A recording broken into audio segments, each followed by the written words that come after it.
blessed ones, consider the oratorios of the lilies, how they open the fountain of their consciousness and flood the world with light perfume,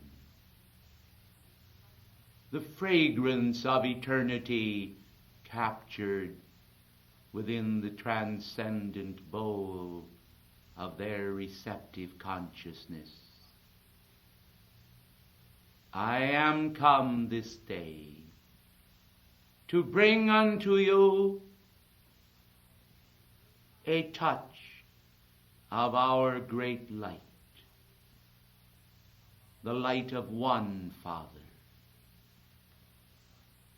the light of the ages shining into the splendid corner of this moment in the net of time, drawing all men unto me,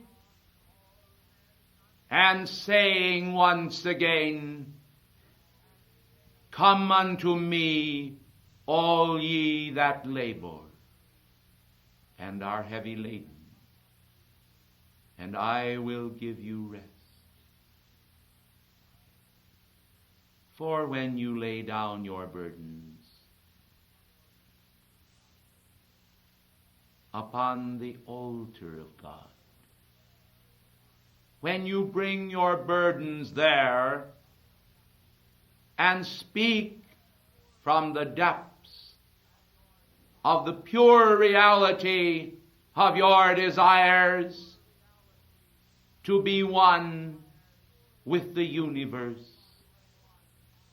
to merge the love ray of your consciousness with the love ray of God, the creative ray.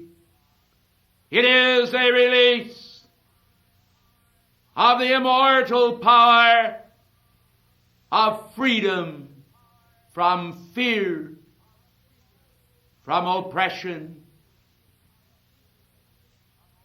from the graves of mortal consciousness, unto the splendid awakening that sunders in man and delineates that which is darkness from that which is light.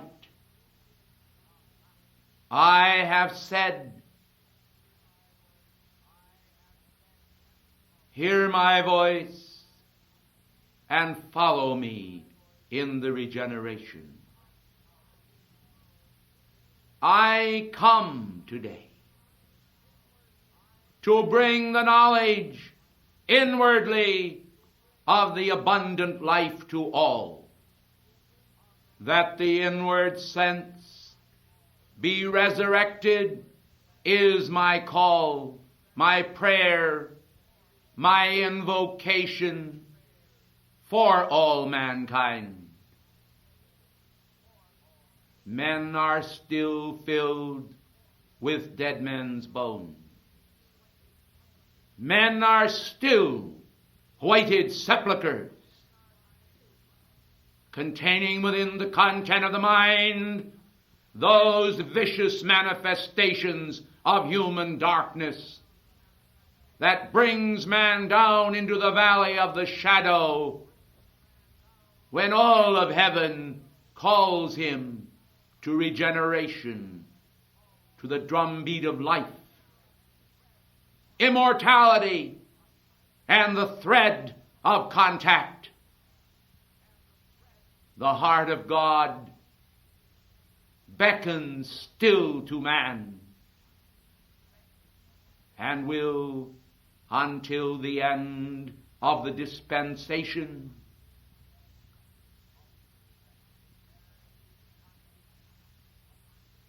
clarity of consciousness comes through application of the heart as the heart of a flower unto God.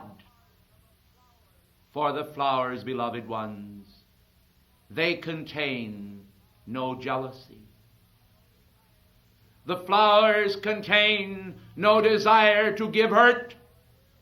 The flowers contain no will even to survive, but are satisfied to drink in the light of a moment and leave unto God and the purposes of life their future, which is immortal. For they come from angel hands into manifestation, and they are resurrecting in man new thoughts pointed toward the starry way of freedom and rejoicing.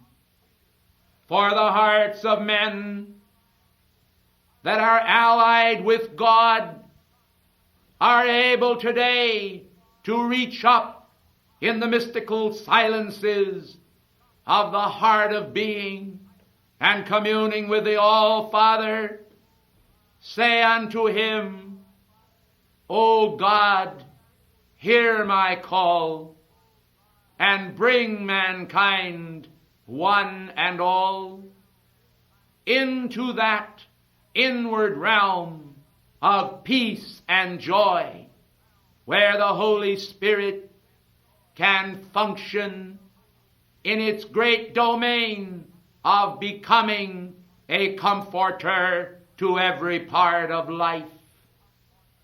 Are you so, O mankind? Are you so? In your sowing, do you desire to bring refreshment, comfort, and happiness unto others? Out of the miracle, out of the blessed sense of true being is born immortality. Spontaneously it flows forth and brings comfort to those who mourn, to those who sit in dark places waiting for the light of cosmic rebirth to kindle within them a flame of holy worth that shall once again reconsecrate them unto God. It is to this that we dedicate ourselves this day, to the reconsecration of the hearts of men to the new and living way which I am. For I am the resurrection and the life. Of infinite faith in your hearts,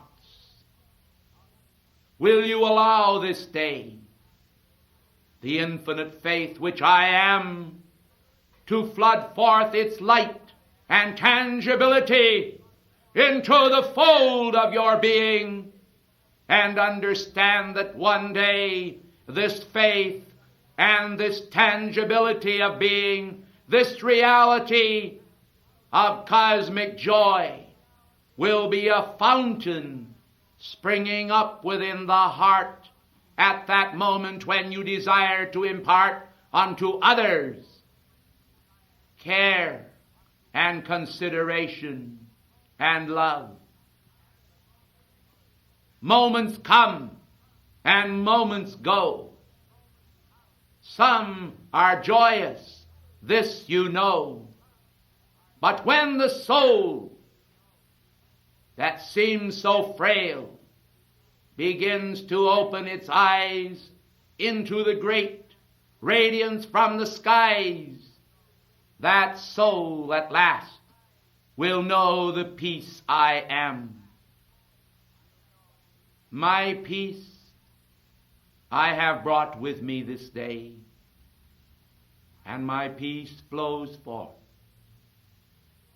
It is an inward function of those who are able to still the thoughts of the outer mind, to still those unkind barbs that men unfortunately reserve for other men made in the image of God.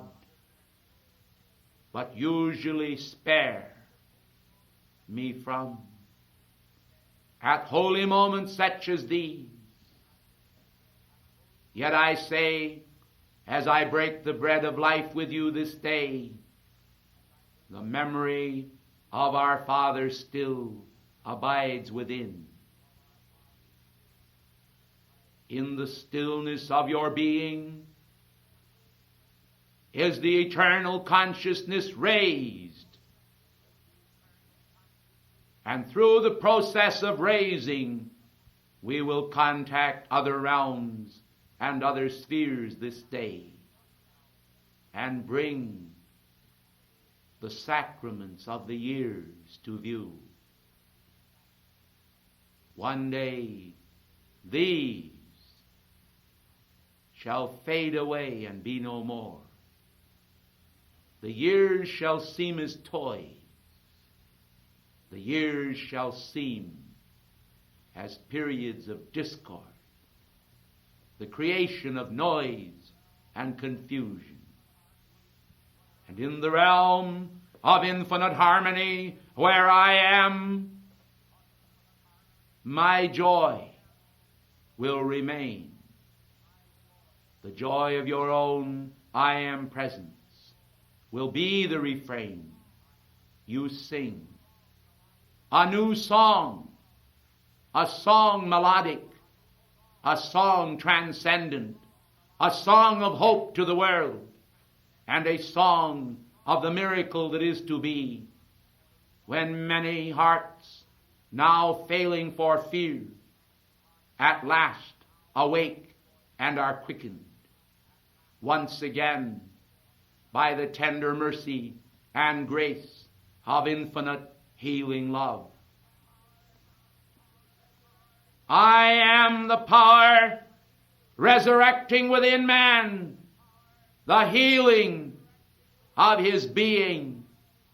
Let that which is crooked, that which is out of the way, that which has become darkened and neglected, now be regarded and loved forever, never again to depart from the sanctuary of our being. A state of consciousness where the cathedral of the individual soul can perceive the great vaults and arches of being in manifestation, creating in the body temple and in the temple of the mind, in the temple of the feeling world, in the temple of the eyes of the soul, a place of refuge for our God, thus making all whole. Total wholeness, total peace, and total joy is to be found in the fountain that gushes up as an eternal spring within the heart. Will you now, forgetting outer conditions, forgetting times of pain and trouble now past, open up the gateway of your mind and let there be the sound of a rushing mighty wind as the Holy Spirit comes forth to bring refreshing springs from within your heart and being. The day spring from on high hath visited you, and you are refreshed. And there are heard the sound of bird notes and the sound of angel choirs.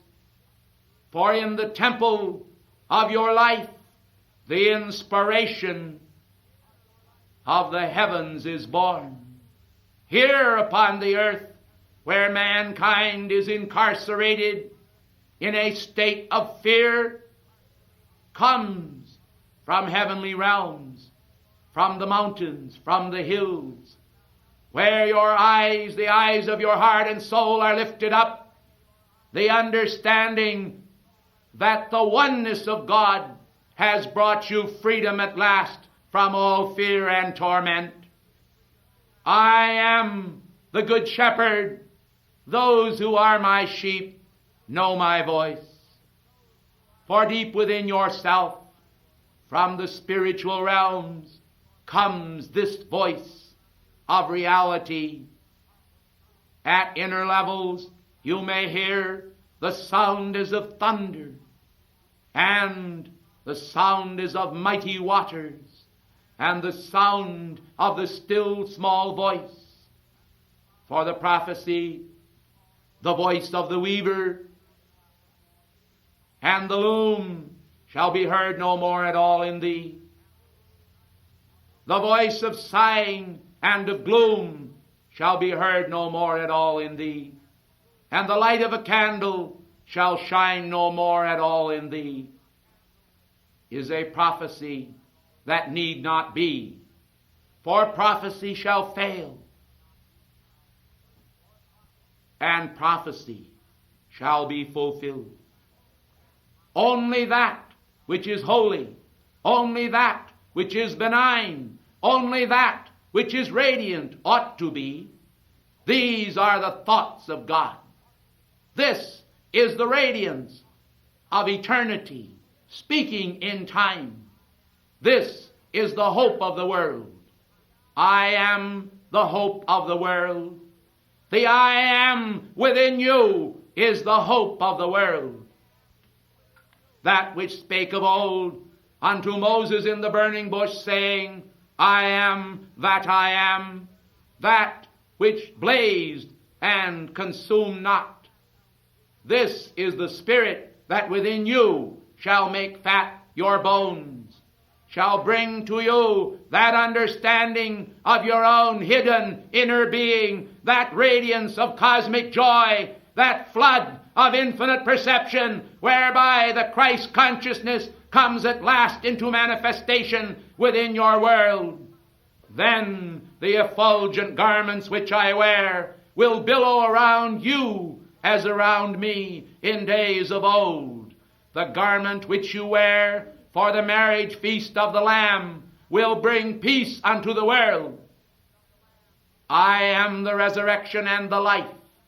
Only that which resurrects, only that which kindles life, only that which is immortal, only that which is victorious, only that which overcometh both death and hell. This also shall be. For the former things must pass away, and all things must become new. The things of the world, these things which are in manifestation today, which masquerade upon the pages of life and bring turmoil to men, these are not peace. I am the Prince of Peace, so called both by man and by God. Will you hear my words? Will you understand the meaning of the fountain that speaks within? Will you understand the wheel of the law, the great dharma of the law, as it turns within? For as the lightning cometh out of the east and goeth unto the west, even so shall my coming be. Lo, I am with you always. But are you with me always? Let this be a sign unto you. Whensoever you quote these outer manifestations of the inner living Word that is the only begotten of the Father, will you give answer and say, Lo, I am with you always? Then shall mankind at last arise and see that the responsibilities to cleanse the temple of individual life is the responsibility of each man and each woman. It is well that you look unto me and live. It is well that you look unto God and live. But, beloved hearts, will you understand the responsibility? Will you understand the depth of the requirements of the law of life and the law of love? To look unto heaven and live is well. but will you also look to your responsibilities, to the understanding of your functions here in the world of form? As I have drawn all men unto me when I am lifted up, so I require by cosmic law, as the Father required before me, that you shall also lift me up and be lifted up unto me, that you shall come unto me, even as you expect me to come unto you. For there is a mutual exchange of cosmic grace and joy. We who hold the realm of the elder brother say, one day you shall also hold this realm. And when it comes unto you, and the cup I spake of is passed at last to your lips, even as it now is passed, and yet shall be, I say unto each and every one of you, will the great cosmic love tides of heaven come forth through you, as they come forth today through me. Only by preparation, only by inner response, only by dedication to the faith of the eternal can this be so. For your life is not your own. Ye were bought with a great price. And the price of that purchase of every individual is the infinite, all-embracing love which our Father has brought forth from the foundation of the world. The example of his victory, which manifested in me and raised me from the dead, will also raise you from the dead, as you accept this consciousness and be free. For your outer consciousness is changeable. Will you understand this? All your consciousness is changeable. If it were not so, you would have remained faithful unto God from the beginning. For you came forth from him, and to him you shall return. Somewhere along the journey of being, each man shall return unto God. The words, how long, O Lord, these are uttered by men in those moments of despair, when they begin to despair of life, and they seem also disturbed by the longevity of mankind's journey back to the heart of God. For the journey seems long unto many, and many long for home.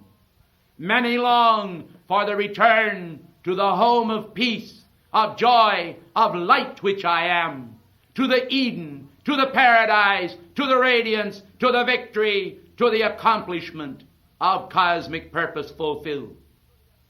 Will you understand then that just as here in this world of form you have life experiences, so do we have life experiences in the eternal realms?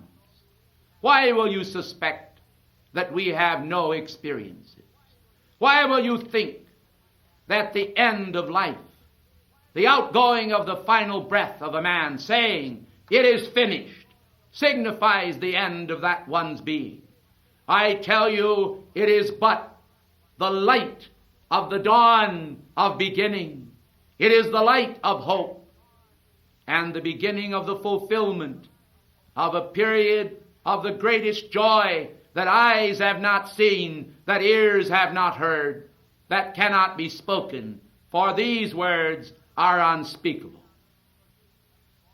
If mankind today knew the tremendous radiance in our spheres, the joy and the peace that is there, even our best servants would yearn to return home. They could not scarcely restrain the bonds of flesh. They would break them because of the tremendous joy and promised radiance, fulfilled and waiting. Do you understand that of which I am speaking? Humanity are here. My sheep are here. Fear not, O little flock. It is indeed the Father's good pleasure to give you the kingdom.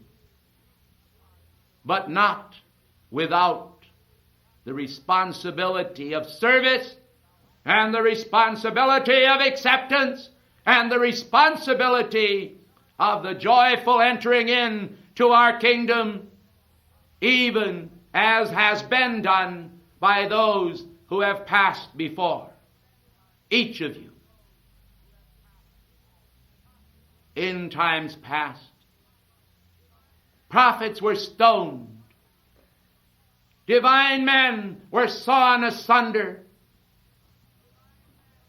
they suffered all manner of anguish for my name's sake. And in the period of Christendom, men have been thrown to the lions in my name. They have hidden in the catacombs and been hungered and thirsted and still retain the joy that is truly the joy of soul.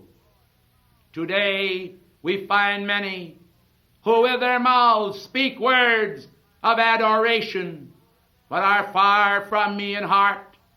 They are far from me in purpose and mind, and they do not understand our life. We call them blind, and truly the blind lead the blind, and all fall into the ditch. But this is not God's purpose. Hence I come to you this day to kindle within you this flame and call you unto service, renewed service unto God in my name. For then shall the fountains flow once again, and the brook Kidron shall rejoice, and behold, the desert shall bloom as the rose, and behold, mankind shall know pain no longer, and sickness shall flee away, and the mountains be removed. And behold, a great level plain of universal oneness shall appear before all, and be raised upward into glory, into infinity, into reunion with the Father of the blessed. Lo, I come this day. Lo, I am, and I have never ceased to be, nor shall it ever come, for I am one with infinity, and I beckon you onward to that place where I am, that ye also may be there, a place of peace, a peace of joy, and of the consciousness of immortality shall be given to each of you as a crumb from the sacred loaf of the I am consciousness. O angels of joy and peace, angels of love and infinite radiance, descend now into the chalice and force field of those who are little children, of those who are little children in heart as well as in body. Unto all, bring thy peace and thy love. Radiate thy wondrous manifestation of cosmic joy. Joy to the world. Lo, I am come. Lo, I am within your heart and mind. Lo, I live. And when the world receives me one and all, am I not then truly manifest upon earth once again? For each of you a living Christ are, each of you a fragment from a distant star of immortal light. Be then what you are, a son and a daughter of the oneness of God. Let us invoke light for man. Let us invoke the angelic host. When I reflect upon the numerous times that the angels of heaven comforted me, I know that they can comfort you and will.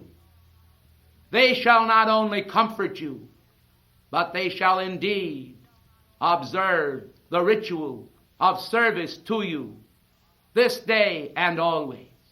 The guardian angel shall come, and the angels of record, and they shall bring the ancient records to your mind, and you shall see that which you have never seen before, a flood of illumination, I invoke this day. I say, let those perceptive ones in the world have their eyes opened, and let the angelic hosts bring the newness of cosmic wisdom unto man. Thus shall the universal plan appear, and freedom from fear and doubt and confusion be. For these shall be no more, and mankind shall have the restoration of the plan, and the earth, which is the Lord's, and the fullness thereof, shall once again break forth with singing and with joy. And elemental life shall rejoice, and the angels shall sing, and men shall hear them, and they shall see their teachers, and peace shall be restored to every heart. The rainbow of promise shall radiate over the world, and the heart thereof. For lo, it is not the will of God that any should perish, but that all should come to the knowledge of the law. As I leave you now, I leave you my peace. I leave you my strength, my light. And I pray that what you shall do with it shall indeed restore to man the greater part of the plan. Greater work shall ye do, for I go unto my Father. Greater work shall ye do, for you shall be a Christ in manifestation, as you accept the immortal image which gave you birth and life and breath and hope. Lo, I am with you always in those cosmic fires that blaze upon the altar of your being. I, Jesus, have sent mine angel to testify unto you these things in the churches. Behold the truth that remaineth unmoved forever. Peace be unto you.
Each of you, beloved ones, have experienced the joy of childhood.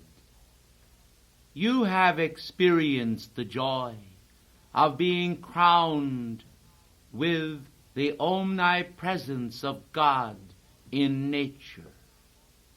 Your heads have been crowned with the capstone of the sun, the energy of the sacred fire descending through your heart chakra, when the longing of other spheres was given voice in your mind, and the whispers of immortality were heard within the palace of your heart. O beloved ones, stop for a moment and consider the great panoply of light, the large number of advanced beings who have contributed the warmth of their heart, the devotion of their being, the fires of their magnificence to the great citadel of light that is existent in the universe today. Consider the number of individuals now removed from the screen of life, either through the change called death, or through the ritual of the ascension and the magnificent beauty that is involved in many of their lives from the day that they first entered into the higher realm. For that which they have brought here, that accumulation of light, also existed in them when the sacred fires pulsed even in their heart flame and blazed among mankind in physical embodiment. Those of you who are now upon the planetary body are having the exact self-same experiences that many of them had prior to their ascension or their removal from the contemporary scene. Beloved ones, we want you to understand that the same care, the same permanence, the same perfection that wrought great works in their lives is also alert and working in the name of Almighty God in your individual lives. And more so when you open the door to that cosmic perfection that is your own beloved God presence and allow the remembrance of inner spheres to come to you now while you are in the world of form, while you are in physical embodiment. I want you to remember tonight that you are spirit sparks, that the aura that surrounds you of consciousness is the aura also of other worlds and other eras, of other times, and from the magnificent cup of eternity.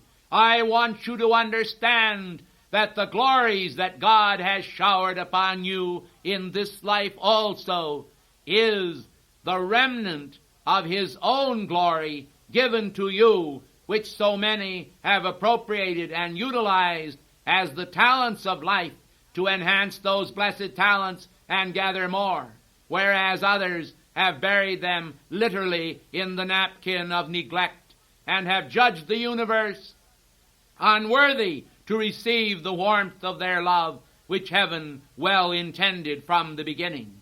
I want you to know tonight that every one of you then were created in the mind of God with the firmest intention that you would bring to heaven and to the universe the warmth of your personal love and your personal dedication to cosmic purpose.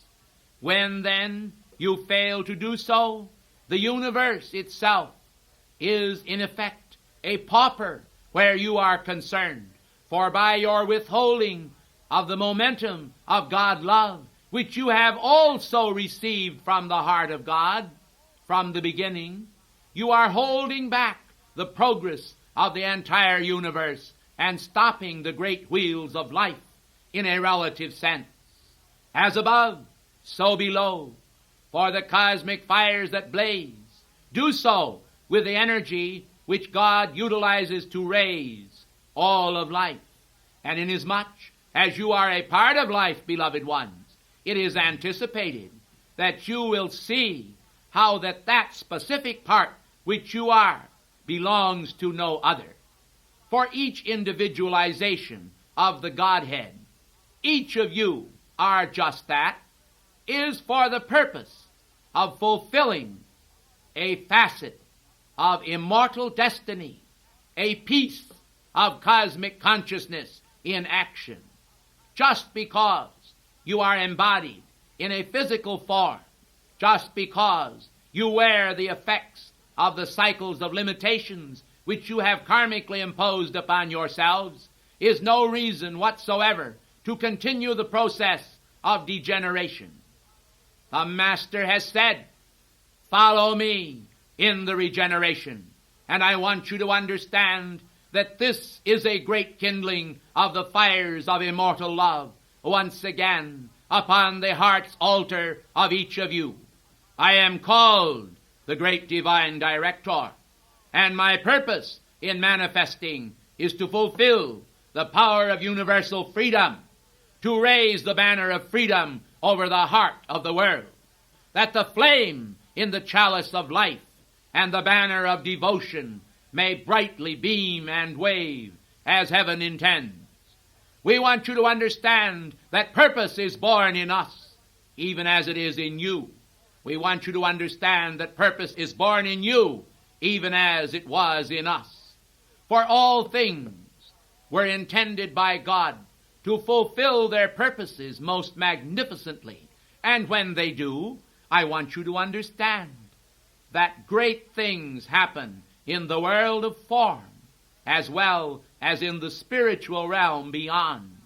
You would not think, beloved ones, of entering our realm without a contribution of your own God-given energies, would you? Well, beloved ones, what makes you think then that you are allowed and permitted by cosmic law to function in this world of form and do exactly what you want to do from an outer, carnal-minded standpoint? I tell you no. It is not possible for a human being endowed by God with eternal grace to actually escape from paying homage to God for all that He has given unto man. You have received your gifts, precious ones, that you may shower them upon others, and thus gather more gifts, as magnificent crystals, as beautiful diadems, as shining radiance, the shower of cosmic truth that is the magnificent treasure of heaven, vouchsafed to every part of life, does manifest and will manifest in the future a greater radiance, because the universe itself possesses the capacity of transcendence, which is the shining and polishing of the jewels of life, even in the snake pits of mankind's carnal reason. We want you to understand then that the consciousness you have was intended to be magnified and glorified by the thoughts of the Lord Himself. You are intended to share His thoughts. You are intended to be a part of His life plan of the future of all mankind.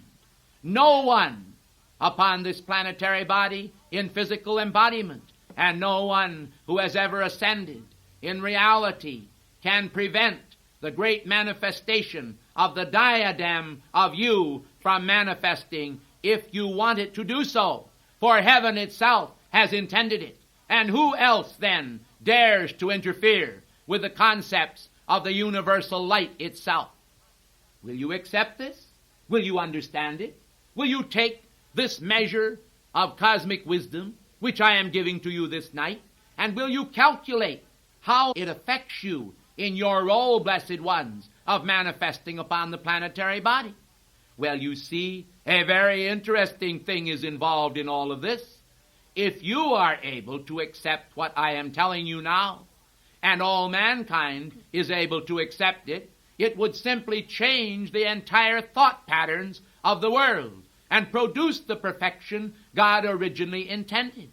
So it is not really that big a task, is it? It is simply the acceptance in your own feeling world of the diadem of that plan and pattern of perfection which your magnificent God presence already has in store for you at inner levels.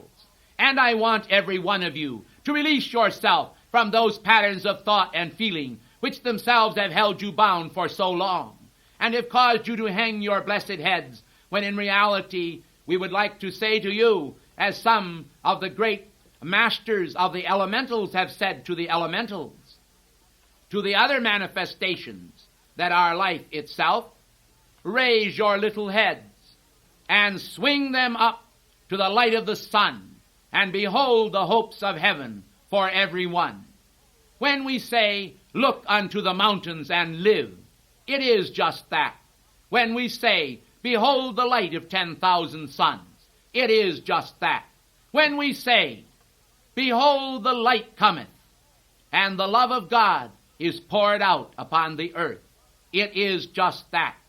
And when the flame in your heart begins to pulse in a more than ordinary manner, it is to thrill your soul, for heaven loves to thrill mankind with the great cosmic hopes that speak of the dawn of infinite peace to myriad hearts, and shower the love of God upon the heart of the world. Mankind today, through what we may call, even as you call it, the doldrums, the lowering of your head downward, as if you were an animal that had a tail, and now that tail was no longer wagging, but you were actually standing, subdued in consciousness and fearing what might come upon you.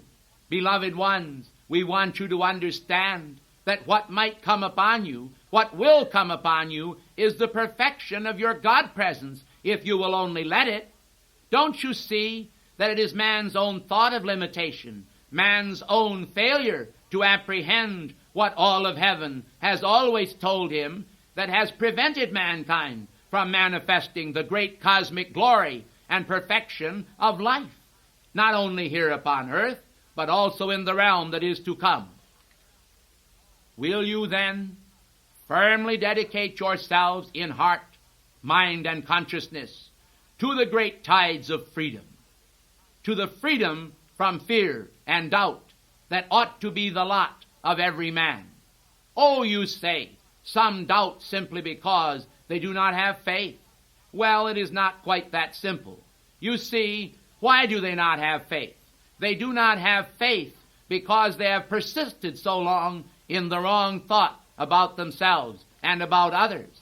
They have literally subscribed to patterns of limitation, and now quite suddenly they decide that all of these patterns which they have subscribed to for so long should subside and automatically be wiped out, as though they were holding in their hand an eraser which would sweep across the great board of life and remove all the causes and cores of darkness now presently manifesting in their world.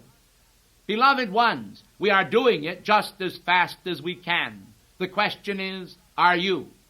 We want you to understand that moments of devotion are opportunities for magnification of the great God design in your life.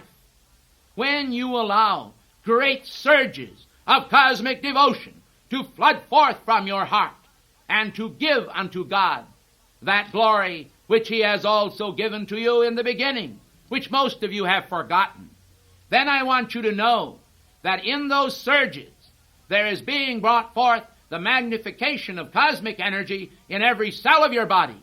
And when that energy comes into every cell of your body, it will enable you to fulfill much of the divine plan which lies ahead. But when instead you look at all of the failures in your life and in the lives of others, you are actually magnifying those failures and giving power to those negative qualities which ought not to manifest upon the screen of life. Do you see how this works? It is simply a matter of law. Mankind energize, and when what they energize is not of God, it also manifests. And the blessed elementals that are involved in life, who do so much for mankind, they, as great mimics upon the screen of life, carry out the exact edicts and orders of embodied mankind. Are they to be blamed for this? Seeing all that they have in life is the opportunity to imitate? Beloved ones, I want you to understand that you can be free from all this sense of limitation that humanity has had for so long. But do not expect that when you go into denizens of darkness, when you hobnob with those who are involved in patterns of iniquity, do not think that you are going to suddenly manifest the perfection of your presence. We want you to understand that while the statement birds of a feather flock together may be attributed to this world, it is a great truism. It is a great statement of fact. For when mankind become involved with outer manifestations, and they are constantly associating with those who are devoted to darkness, can we expect that they will manifest light? Truly, there is a very definite qualification to the activity of satsang, to mankind's associates and those whom he decides that he will mingle with. A man can be known in heaven and upon earth by his friends. I want you to understand that many of those that you call friends are not really so, for they are truly interested in what they can receive out of you rather than what they can give you. Do you understand this? Will you acknowledge it? I want you to understand clearly that this is the law in action, and you are all fulfilling it and living it from time to time, especially in the past. Now that greater wisdom is descending into your heart and mind, we expect a greater manifestation of cosmic action in the world of form, where individuals will be able to do many of the things that in the past they could not do simply because they did not have the faith. We have desired this night to explore with you the possibilities of raising your faith to realms of higher dimension, and therefore the service was dedicated tonight to the increasing of your faith in cosmic light and cosmic law. Men and women lament the conditions of the world. They lament the conditions involving many individuals in this world that they know, that they are associated with, and they say, why is this person this way? Why can they not be different? Well, beloved ones, does this not also apply to you? Or are you the exception to the law? We want you to understand that charity ought to begin at home. We want you to understand that charity ought to begin with cosmic service to your own mighty I Am presence. For then, when you begin to serve the presence, truly the presence of life will turn around and serve you. This is the law. Mankind today, remember the fable of Aladdin and his magic lamp. And the sense of magic is internally engraved within the soul of man. For truly, the magic of cosmic liberation, the instantaneous demands upon life, was at one time the forte of embodied mankind. They were able to speak, and their word was fulfilled. For the manifestation of God, the life of God, was in them, and mankind was not curtailed. Through cosmic law, because of various eruptions in mankind's doings, because of conflicts between individuals, and because the very destruction of the earth was imminent, mankind's powers were limited, and the karmic lords did limit mankind. We want you to understand these laws. We want you to grasp these things so that you may become proficient in finding your way out of the maze of mankind's mortal consciousness today through accepting the great cosmic burdens of life, the burden of light. My burden is light. Will you accept this? Will you understand it? Will you try to understand it? For we realize that here tonight, and also in other places in the world, where our words will be spoken, mankind are in divers states of consciousness. All are not the same. All do not have the same clear-cut understanding of cosmic law. Some marvel because they do not quite understand how it is possible for me to speak and to bring my energy to bear upon the pressures of mankind. Well, I have come because I was invited here.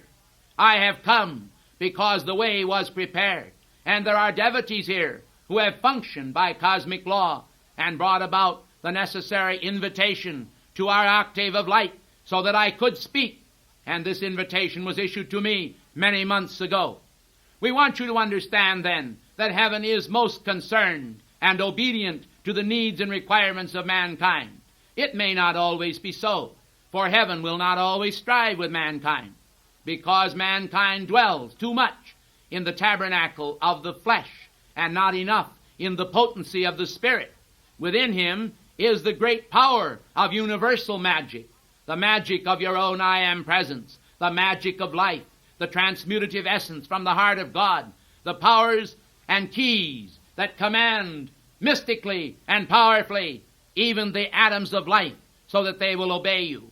True it is that some men have wrested some of these powers and secrets from nature and the universe, but they have been governed by cosmic law, and when they have transgressed, often they have found that life itself, in its very exacting demands, brought them to their knees and stripped them of their power before they were able to use it too destructively. We want mankind, embodied mankind, especially the students of the cosmic law of life, to understand that mankind that elects to do iniquity upon earth and to yield their consciousness to demons and forces that are not of God will ultimately find that they will pay the penalty. As you have said, they will pay the piper. And I know it is true. Beloved mankind, will you recognize how great the God flame is within your heart? Will you stimulate that flame tonight in your heart and demand of life that its pulsations rise higher, just a little bit higher? If it is a quarter of an inch, will you expand it to a half inch? I am not asking too much, am I? I am asking you to do this as an experiment in the expansion of the quality of life in your own being. The light that is within you is the light of God that never fails. Well then, if that light never fails, it ought to possess the power to raise itself a quarter of an inch, when in reality it is just as easily able to raise itself a quarter of a mile. I want you to understand this law. Mankind has proscribed the sense of their limitations, and in the proscription thereof they have established it. They have appointed the bounds of their habitation and the measure of their advancement. We want you to understand that by a simple adjustment in consciousness, you are able to increase the scope of your advancement in manifestation. Try it and see. Beloved ones, if at first you don't succeed, try again. You will succeed at last if you recognize also the need and necessity of bringing other elements of your life into cosmic obedience to the precepts of God. There are many who have recognized the power and virtue of the 10 Commandments. There are others who have also recognized the power and the virtue of the commandment of love. But both are given the same grace. For the grace of the law and the grace of love are one. Love and law function in mankind, and humanity have this most marvelous opportunity this night to rise up from beds of pain, from standards of darkness to standards of light. The very fact that humanity today, embodied humanity, is enabled to receive these transcendent spiritual laws is proof to mankind of the great potential which lies within them. Let us see tonight whether or not we are able to exercise greater God control over our lives, mankind as well as ascended beings. Do you think, beloved ones, that where we are, all progress stops? I hardly think so. I will also make an attempt this evening to increase the scope of my influence among mankind. Oh, you say, you desire to have influence. I want you to understand that I do, for the influence that I want to exert upon mankind is the pressure and power of love for their divine presence, so that the power and scope of love among mankind may be greatly increased, and new resurrections may come to all mankind, not only in the matter of the celebration of Easter, but in the celebration of the daily resurrection of mankind from the realm of sleep. Beloved ones, have you thought upon the possibility and potential of giving greater glory to God when first you open your eyes? For, blessed ones, He has kept your life through the night. He has guarded you. He has watched over you. He has sent His angels to you and given them charge over you to keep you. Will you understand the great beauty that is in this concept? Those of you who have marveled at various times at the painting of the children upon the bridge, as the angel, the guardian angel, watches them with watchful and loving care, should understand also that heaven watches them wherever they are, and heaven guards them when they especially call unto God and see that that invocation for the protection of Almighty God is active in their life. When you are silent, there is also a silent call that is made to God by your own beloved internal soul. There is also a call that is made to God silently by your body elemental for the necessary protection for each day of your life.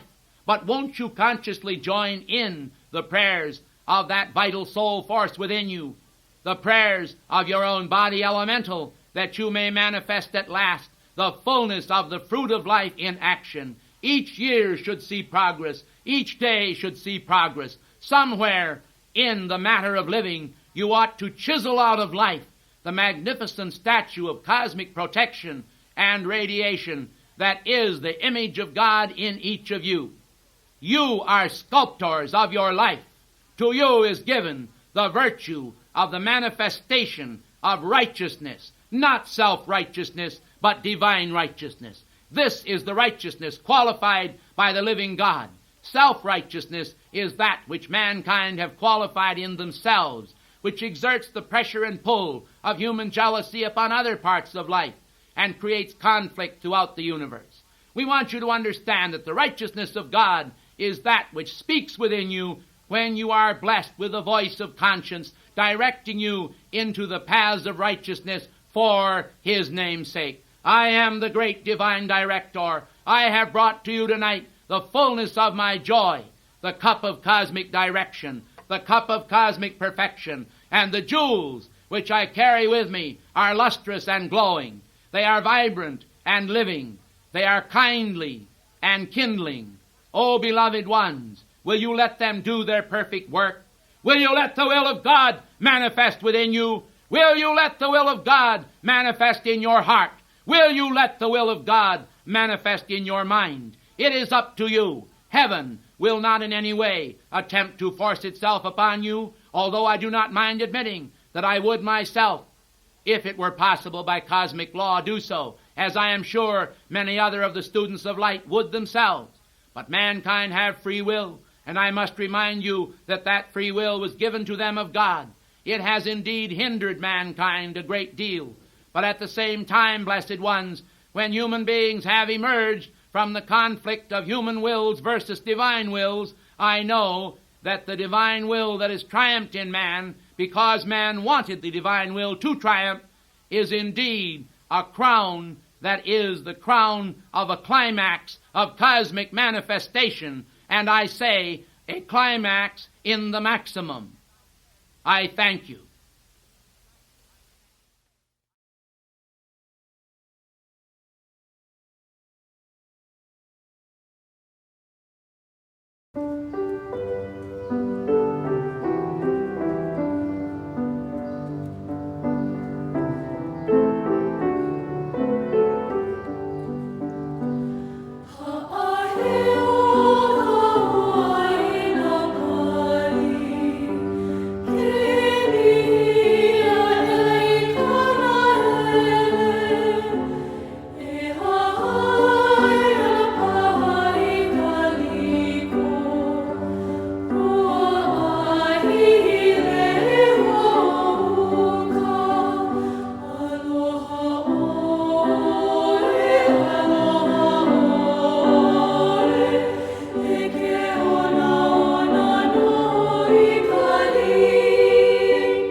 Down the crystal rays I come.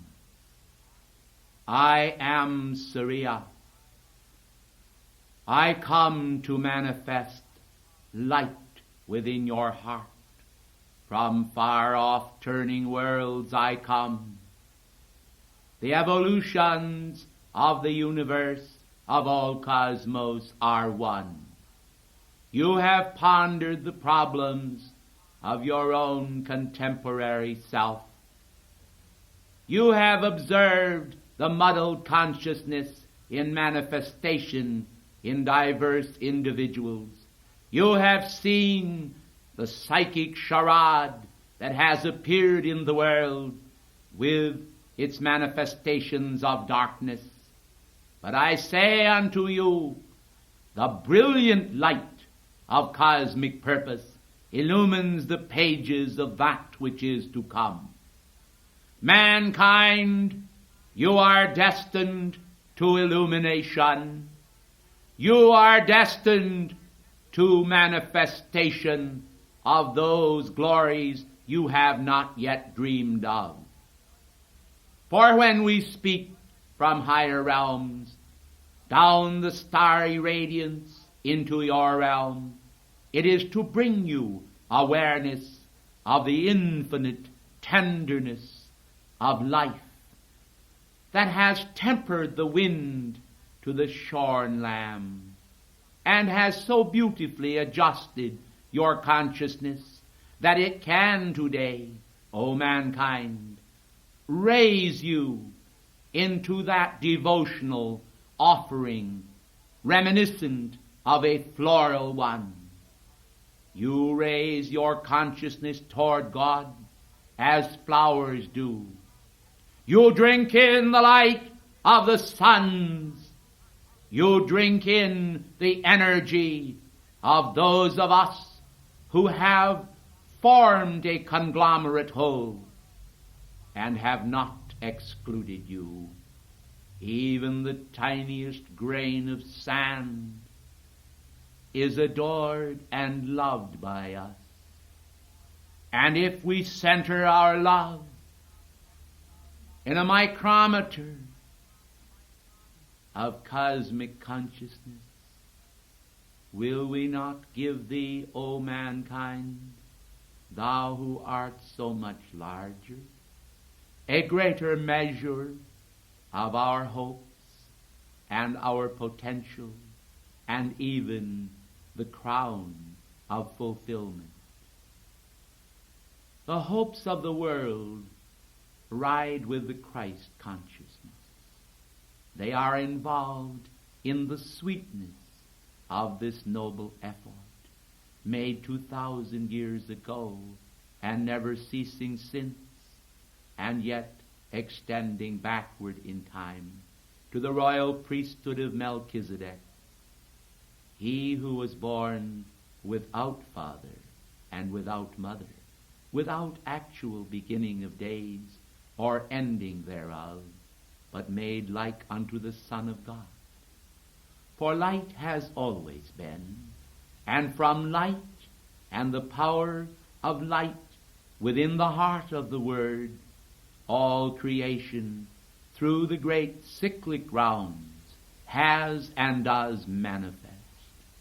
Yet today there are men and women engaged in little games which they play because they do not wish to think that the universe is a place of genuine perfection, but one of manipulation.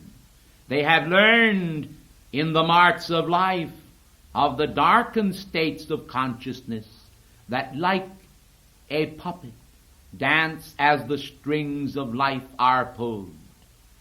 We, from our octave, are so aware of the power of your divine presence to lift you up that we know that only your God presence can successfully manipulate you in that cosmic way whereby, world without end, a new manifestation of God is born momentarily.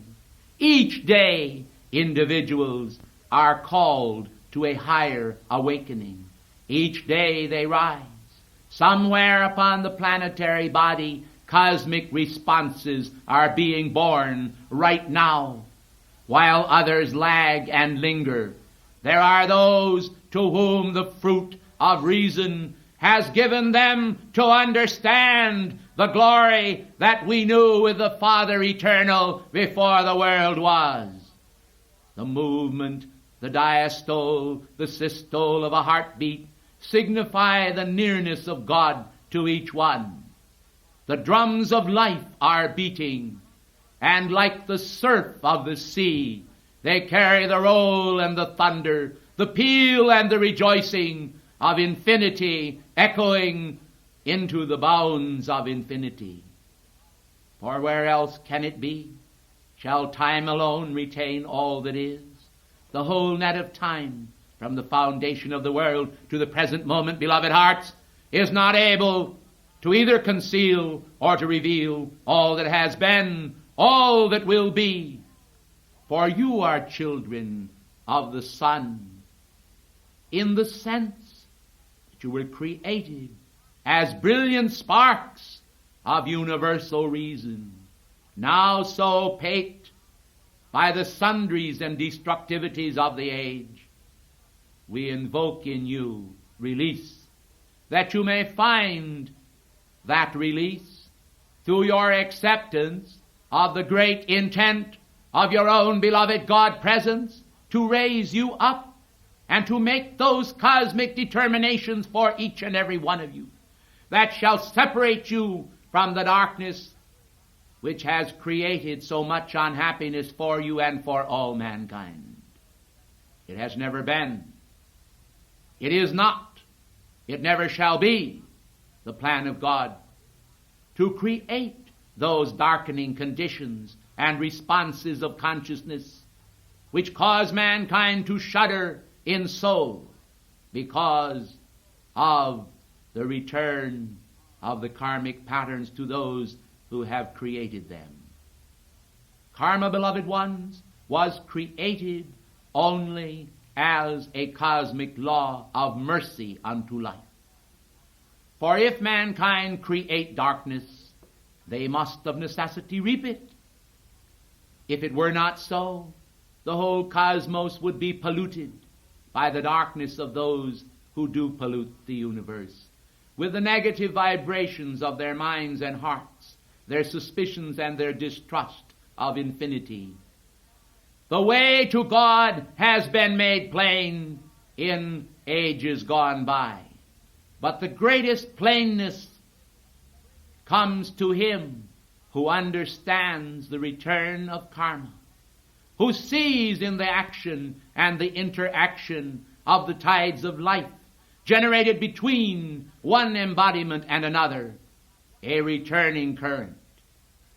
But when his mind is enmeshed in all of this alone, and he does not also raise his head up into the airy heavens of God to behold in the clouds of heaven the purposes of universal Christ reality, he is indeed as an ant in his own chambers. He does not see the civilizations of the world stretch forth from pole to pole. He does not see the cycles, the solar cycles of your system of worlds. He does not see the eye of the righteous that ever beholds the cries of the children of men, and gives ear unto their requests, that they may rise one and all into that marvelous consciousness where at last they can now behold in these latter days the great cosmic opportunities that are the opportunities of infinite freedom, a freedom that will and ought to be the engulfing action of cosmic realms. Those who come from higher realms to this earth, actually laying down their great crowns of rejoicing and functioning at higher levels to come down into this domain, that we might also resurrect mankind from the darkness of dead works into that marvelous consciousness of your God presence, where the concentric rings of that God present become a tangible reality for each and every one of you today. And you are able at last to understand, to comprehend, to open the great gateways of consciousness, to feel the trumpeting of life over land and sea. For heaven is really very near indeed to earth, but earth has turned a deaf ear unto it. They have not heard. They turn instead to outer manifestations without understanding the great virtue and beauty of the billowing clouds of righteousness, of life, and of angel faces peeping through to mankind today and revealing to those who have eyes to see and ears to hear that heaven is full of meaning and portent, not just a place where man theologically can be, but a state of consciousness where he today may bear witness even unto his fellow men to the greatness of the eternal purpose made manifest. You are then children of light. Why will ye bear at any time the stigma of darkness?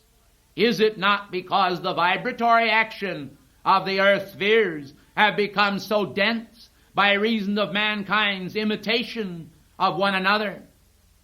I think this will prove to be true as the karmic record is engaged, as the teeth of mankind's attention is turned unto these conditions that are existing in your world, these political conditions, conditions of entertainment, conditions of mankind's procurement of necessities of life. As man examines the pages of media and observes how the manipulators continually create those situations where they are able to say unto mankind, tomorrow we will do this, and it is so. For they intended to do it from the beginning, and darkness covers the land.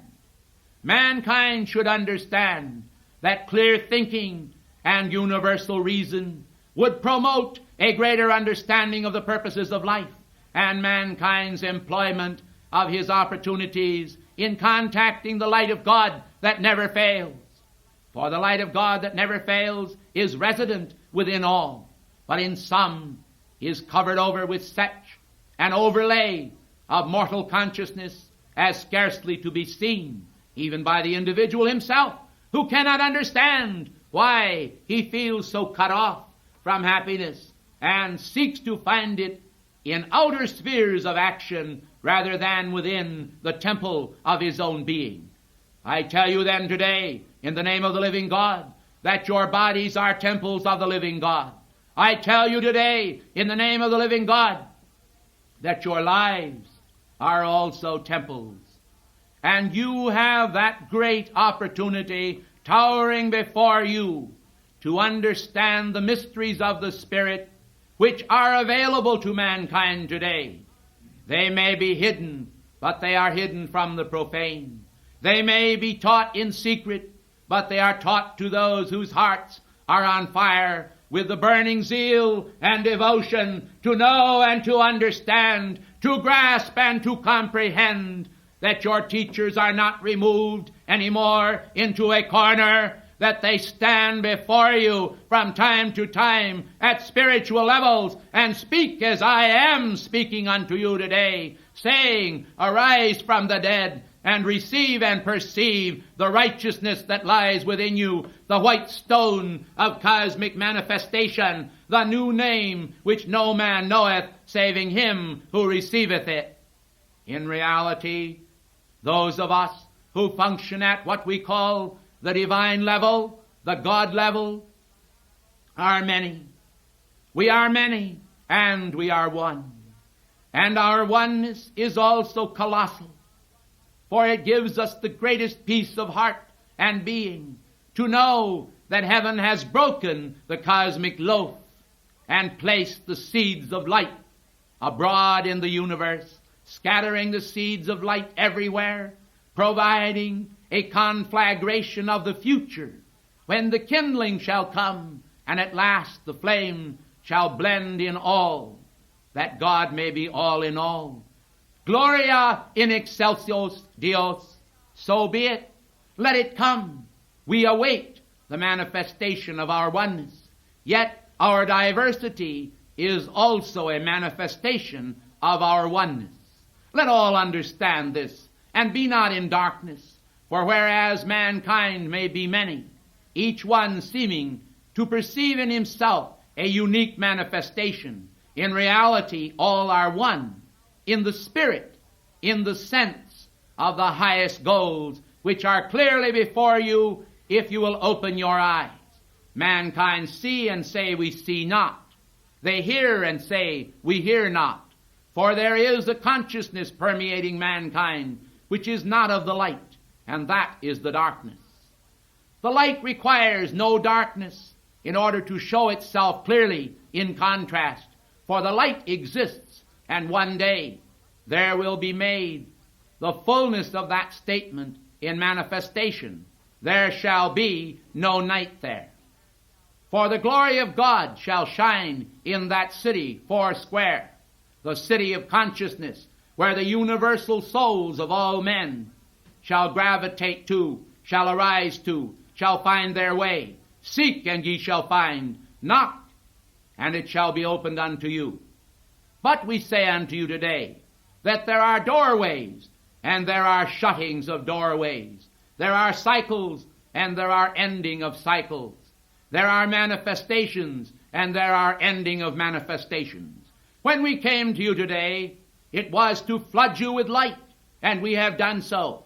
If you sit here in our midst and do not perceive that light, the fault lies not with us, nor does the fault really lie with you, but with those failures which you have made to apprehend, to raise your foot upon the stair of life and ascend one step at a time. Individuals say, we do not have the perception.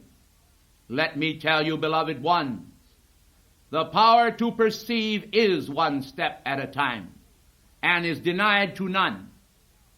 All deny it unto themselves, when they fail to enter in to the radiation and beauty of their divine presence. You have a divine presence. That presence is filled with ineffable love for mankind.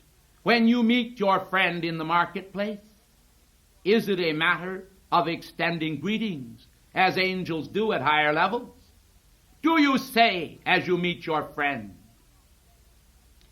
"Eternal love be with you. Eternal salutations come unto you. Eternal strength give pulse and rise within"? Usually men meet with suspicion and distrust. They meet with disrespect, and what they receive in return is the anchor of that disrespect which they give posited within themselves.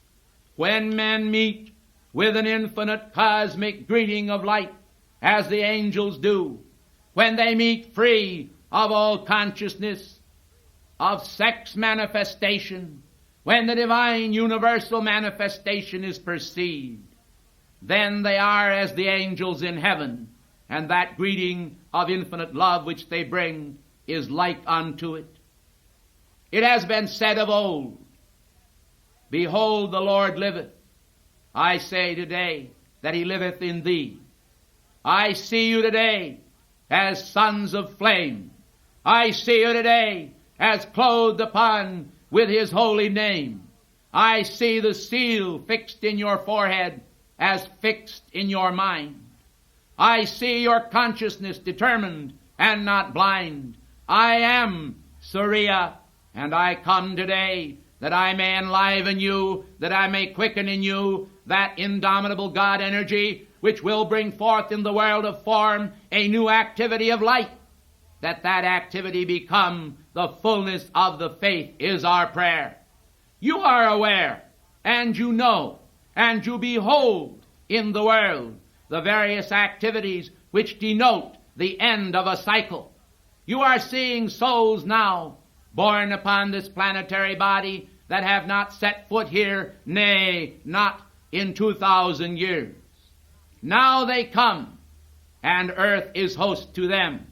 Darkness covers the land, because understanding and failure have allowed individuals upon this planetary body to lower the standards, to bring themselves downward in their spiritual development, to fail to comprehend and to learn from bad examples that which ought not to be. We continue today to hold up the torch of reason from our level, but more effective than all is the holding up of the torch by you. For you at your level are the ones that require correction. Mankind needs to be lifted up. Those from our octave have already lifted God up, and in our realm and state of consciousness we are. Therefore we say to you, we who possess immortal life, would you also possess what we do? Would you also be one with us? Then help mankind, for the great power of that karmic action which mankind can engage in when they are willing to offer themselves in the service of mankind's development, when they are willing to offer themselves in the service of bringing humanity itself to a higher level of development, is very great and will expiate most tremendously the karmic action of individuals. Do you see? This means, per se, that each of you, through a cosmic action of your own God-self in the world of form, as you extend the cosmic truths to mankind, or make the attempt to do so, as you continue with your magnificent decrees, radiating light and love toward the world, will bring forth in the world that manifestation of the ascended master consciousness that will allow us to step through the veil and to manifest, that you may clearly see us here in this octave of consciousness. Do you see? We want you to understand this. We want you to understand why humanity in the past have not received that contact with heaven which heaven intended them to have. Certain individuals have indeed received it. These, in many cases, are no more. They do not actually walk amongst you, for they have already proven themselves worthy, and they are graduates from this planet to higher levels of consciousness, where you all ought to be. But we would not for the world strip the world of those valuable emissaries which we have in you at this time, for mankind need this light that you are receiving today more than they ever realize or will ever know in their present state of development. Will you then, recognizing this great potential and the needs to educate the young, to provide a proper teaching for humanity, see the need to embolden yourselves in your divine search and call forth that which never has been on land or sea, temples of light, temples of glory, temples of beauty that will become palaces of higher learning, where mankind can at last, as they erect these palaces and as they find those teachers who are willing to serve in them, create a new mind and a new heart in the world of form and among all mankind, and new generation shall come forth that shall call him blessed forever.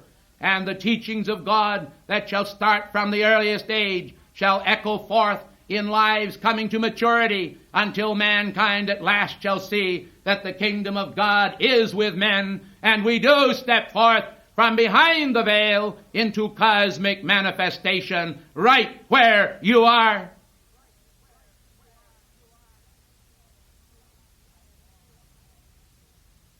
I paused that I might send forth waves of cosmic beauty and perfection amongst you,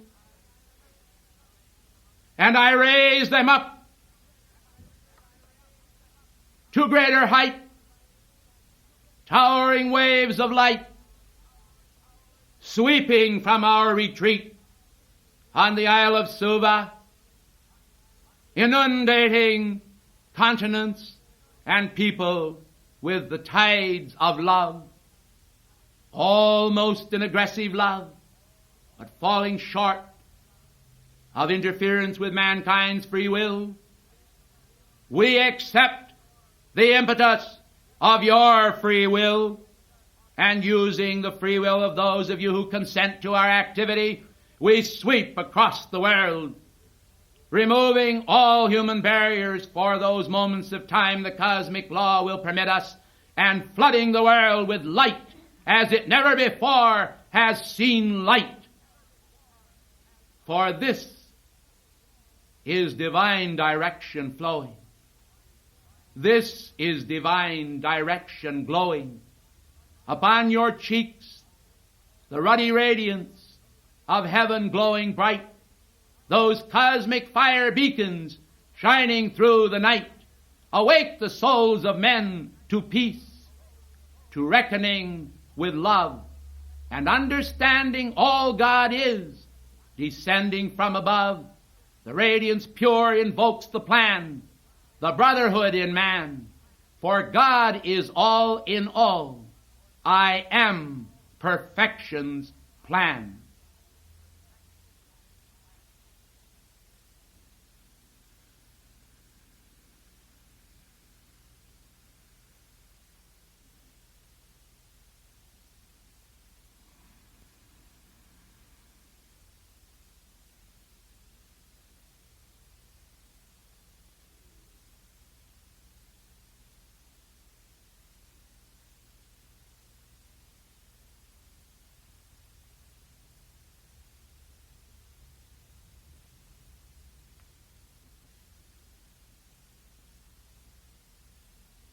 Up the crystal road,